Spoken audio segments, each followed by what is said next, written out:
আসসালামু আলাইকুম। আমার এই ছোট্ট চ্যানেলে আমার এই বৃহত্তর পরিবারের একটি অংশ আপনারা সবাইকে স্বাগতম। আপনারা কেমন আছেন? আশা করি আল্লাহর রহমতে ভালো আছেন। আমার জন্য দোয়া করবেন এই আশা নিয়ে আমি আপনাদের সামনে এই ভিডিওটা উপস্থাপন করছি। সেই সাথে আমার কিছু বক্তব্য, আমার কিছু স্পিচ এখানে আমি রেখে যাব। এই যে দেখছেন, একটা স্কুলের বারান্দায় অনেক অভিভাবক, অনেক গাইডেন্স বসে আছে তাদের বাচ্চাদের জন্য। তাদের কত পরিশ্রম, তাদের কত সাধনা এবং অধ্যবসায় তাদের মনে দিয়ে স্থিরভাবে রেখেছে যে একদিন এই পরিশ্রমের ফলাফল তারা ভোগ করবে। তারা যে এত পরিশ্রম দিচ্ছে বাচ্চাদেরকে নিয়ে, স্কুলে নিয়ে অনেকক্ষণ বসে দীর্ঘায়িত সময় অপেক্ষা করতে হয়। এই অপেক্ষার মাধ্যমে একদিন তাদের বাচ্চাগুলো তাদের এই কষ্ট, এই দুঃখগুলো মোচন করবে। এই আশা নিয়ে একটি গাইডেন্স, একটি পরিবার, একটি অভিভাবক। তো এখানে যেটা বলতে চাইছিলাম, এটা সবার মনের মধ্যে একটা লালন করে ধৈর্য জিনিসটা মানুষকে উচ্চ শিখরে পৌঁছায়। ধৈর্য এমন একটা জিনিস যা সবার মধ্যে থাকে না। যদি কেউ জীবনে সফল হতে চায় তবে তার মাঝে ধৈর্য ধরার ক্ষমতা অবশ্যই থাকতে হবে। আসলে যেটা আমরা এই ধৈর্যটা দীর্ঘায়িতভাবে লালন করতে পারি না, বা শেষ পর্যন্ত এই ধৈর্যটা ধরে এর ফলাফল যে কী হবে সেটা চিন্তাই করতে পারি না। অবশ্যই যার মাঝে ধৈর্য ধরার ক্ষমতা নেই, আসলে তার জীবনে সফল হওয়ার সম্ভাবনা খুবই কম।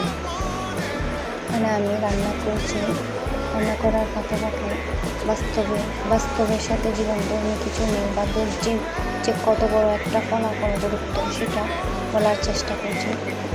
বিভিন্ন মনীষীরা উক্তি করে গেছেন ধৈর্য নিয়ে। তাদের ধৈর্য নিয়ে যেটা বলছিলাম, যার ধৈর্য আছে তার চাওয়া পূরণ হবে। ধৈর্য হলো সাফল্যের প্রধান সত্য। ধৈর্যের মূল্যবান লক্ষ্য অনেক সুদূর বিস্তৃত, তবে শেষ পর্যন্ত ধৈর্য ধরাটা মহত্বের লক্ষ্য। জীবনে দুঃখকে জয় করে এগিয়ে যাওয়ার জন্য প্রয়োজন হলো ধৈর্য ও সাহসের। এক লাফে ছোট থেকে বড় হতে কেউ আসলেই পারে না। এর জন্য প্রত্যেককে সময় দিতে হবে, ধৈর্য ধরতে হবে।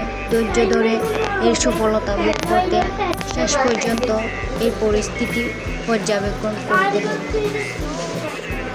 ধৈর্য দিয়ে যা অর্জন করা যায়, আসলে অনেক সময় সেটা শক্তি দিয়ে অর্জন করা যায়।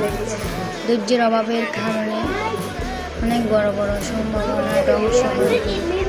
ধৈর্য ধরতে শিখতে পারাটা একটা মহত্বের লক্ষণ। এটা একটা বড় একটা অভিজ্ঞতা। অন্তর থেকে আমি বলি, জীবনে কঠিন পরিস্থিতিতে স্থিরভাবে ধৈর্য ধরে শক্তি অর্জন করা, ওই জায়গায় অবস্থান করতে পারাটা, আমি মনে করি এটা একটা বড় একটা চ্যালেঞ্জের বিষয়। এই চ্যালেঞ্জটা ধৈর্য ধরে যে শেষ পর্যন্ত পৌঁছাতে পারে তাকে কেউ পিছনে বা আটকে ধরে রাখতে পারে না।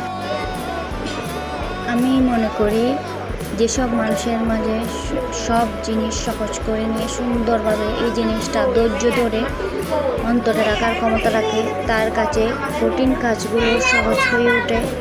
শেষ পর্যন্ত এর ফলাফল পরম মিষ্টি এবং মধুর হয়। ধৈর্যশীল মানুষের কিন্তু খুবই ভয়ঙ্কর হয়, কারণ সে ধৈর্য ধরে ওই জিনিসটা পাওয়ার আকাঙ্ক্ষা করে শেষ পর্যন্ত দেখে যায় যে না, এই জিনিসটা আমার কাঙ্ক্ষিত বস্তুটা আমার পেতেই হবে। এটা আমার অধ্যবসায় হোক, যত পরিশ্রমই হোক না কেন, যত কষ্টর মধ্যে দিয়ে হোক না, এই জিনিসটা আমি সাফল্য লাভ করব, এই জিনিসটা আমি উপভোগ করব, কিংবা এর শিখরে এর মই আমি উঠতে সক্ষম হব। এই দ্বারা নিয়ে মানুষ সাফল্য বজায় রাখে। ধৈর্য ধরে চিন্তা করার ক্ষমতার কারণে মানুষ এভারেস্ট জয় করার মতো বড় বড় সক্ষমতা অর্জন করে। একজন মানুষের ধৈর্যই তার সবচেয়ে বড় শক্তি, তার সবচেয়ে বড় হাতিয়ার। সাফল্য হলেও যে কোনো কাজে ধৈর্য ধরে এগিয়ে যাওয়ার নাম এর একটা ফলাফল। ধৈর্য আর পরিশ্রম জাদুর মতো একটি বাধা বিপত্তিকে অদৃশ্য করে দেয়। তো আমি এখানে মোটামুটি একটা মানুষের জীবনে ধৈর্যের যে কত বড় গুণ, ধৈর্যের যে কত বড় গুরুত্বপূর্ণ ফলাফল, শেষ পর্যন্ত ধৈর্য যে মানুষকে কত বড় একটা পাওনা শিকড় থেকে শেষ মূল থেকে এনে দিতে পারে সেটা বলার চেষ্টা করেছি। এবং ধৈর্যের যে পাওয়া, ধৈর্যের যে শক্তি, ধৈর্যের যে উপমা, ধৈর্যের যে একটা অলৌকিক শক্তি আছে সেটা বলার এবং বোঝানোর চেষ্টা করেছি। হয়তো এতটুকুও পারিনি, তবুও বলতে চেষ্টা করেছি। আপনারা ব্যক্তিগতভাবে ক্ষমা দৃষ্টিতে দেখে আমার কথাগুলোকে নিজের আপন ভেবে সুদৃষ্টিতে নেবেন এবং আমাকে সাপোর্ট করবেন। যেন